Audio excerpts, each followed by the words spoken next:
প্রিয়জনের সঙ্গে ঈদ আনন্দ উদযাপনে নারীর টানে বাড়ি ফিরছেন মানুষ। ঈদে ঘরমুখী মানুষের খবর জানাতে এই মুহূর্তে কমলাপুর রেল স্টেশনে আছেন রিপোর্টার ফারুক ভুঁইয়া রবিন এবং সাভারের নবীনগরে আছেন সহকর্মী মনির হোসাইন। সরাসরি প্রথমে যাচ্ছি রবিনের কাছে। রবিন,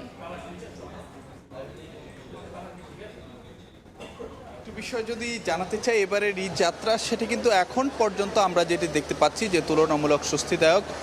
এখন পর্যন্ত রাজধানীর কমলাপুর থেকে বিভিন্ন গন্তব্যের উদ্দেশ্যে যে ট্রেনগুলো ছেড়ে যাচ্ছে সেটি কিন্তু এখন পর্যন্ত দেখতে পাচ্ছি যে যথাসময়ে যাচ্ছে। তবে যেহেতু আজকে শেষ কর্মদিবস এবং এখন সকালবেলা, তো সেক্ষেত্রে এখন ট্রেনগুলোতে যে ভিড় বা যাত্রী চাপ সেটি তুলনামূলকভাবে কিছুটা কম। যেটি ধারণা করা হচ্ছে যে বিকেলের দিকে এই যাত্রী চাপ বাড়বে। ততক্ষণ পর্যন্ত এই যে যাত্রা সেটা কি বিকেল পর্যন্ত সেটাকে এখনকার মতন স্বস্তিদায়ক থাকে কিনা বা স্বাচ্ছন্দ্যময় থাকে কিনা সেটি আসলে যে দেখার বিষয়। তবে একটি বিষয় যদি আপনাদেরকে জানাতে চাই যে এখন পর্যন্ত কিন্তু যে শিডিউল বিপর্যয়ের তেমন কোনো খবর কিন্তু পাওয়া যায়নি। আমরা সকাল থেকেই দেশের বিভিন্ন গন্তব্যে যে ট্রেনগুলো যেতে দেখছি সেইগুলো কিন্তু বেশ যথাসময়েই যাচ্ছে। একটি বিষয় যদি আপনাদেরকে জানাতে চাই, বিশেষ করে যে উত্তরবঙ্গগামী যে ট্রেনগুলো, অন্য বছর আমরা যদি দেখতাম যে একটি অভিযোগ থাকতো যে শিডিউল বিপর্যয়, কখনো কখনো সেই শিডিউল সময়ের চাইতে 2 ঘন্টা 3 ঘন্টা পর্যন্ত ট্রেন যাত্রায় বিলম্ব হতো।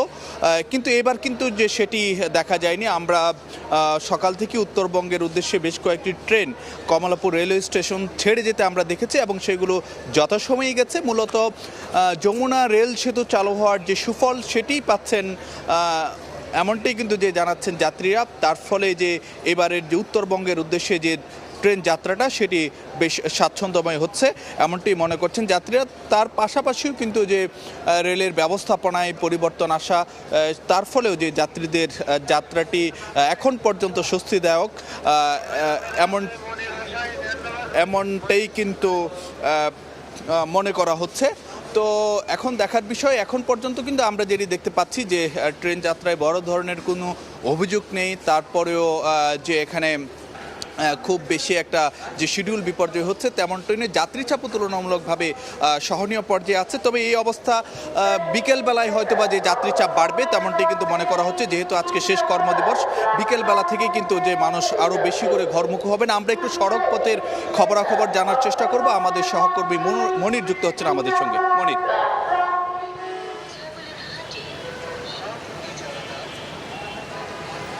রেলপথের সাথে সাথে ঈদযাত্রা শুরু হয়েছে সড়ক পথেও, এবং সড়ক পথে ঈদযাত্রা নির্বিঘ্ন করতে চলছে নানা প্রস্তুতি। এবং আমরা এই মুহূর্তে আছি নবীনগরে এবং উত্তরবঙ্গগামী যেই বাসগুলো আছে এই পথ দিয়ে যায়।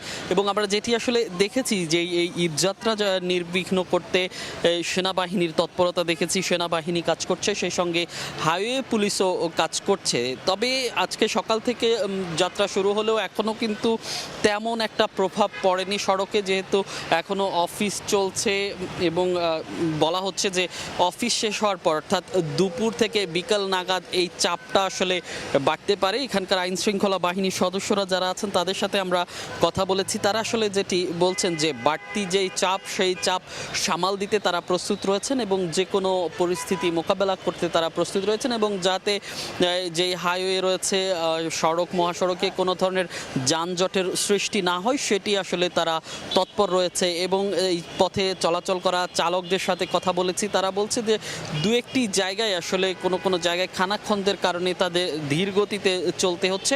সেই সমস্যাগুলো যদি সমাধান হয়ে যায় তাহলে আসলে নির্বিঘ্নে যাতায়াত করতে পারবেন। এবং আরও যেটি আসলে এই মহাসড়কটিতে দেখা গেছে যে অটো যে চালিত যে রিক্সা, সেই রিক্সা কিন্তু চলছে, যার কারণে কিন্তু যেই দূরপাল্লার বাসগুলো আছে তাদের এই পথটা বা এই মোড়টা পাড়ি দিতে তাদেরকে একটু ধীর গতিতে চলতে হচ্ছে। এবং যাত্রীরা যেটা বলছেন যে যাত্রীদের সাথে কথা হচ্ছে, তারা নির্বিঘ্নে যাতায়াতের জন্য তারা বলছেন কিছু কিছু ক্ষেত্রে কিছু বাড়তি ভাড়া নেওয়ার অভিযোগ রয়েছে, যদিও বাস মালিকরা বলছেন তারা নির্ধারিত ভাড়াই নিচ্ছেন।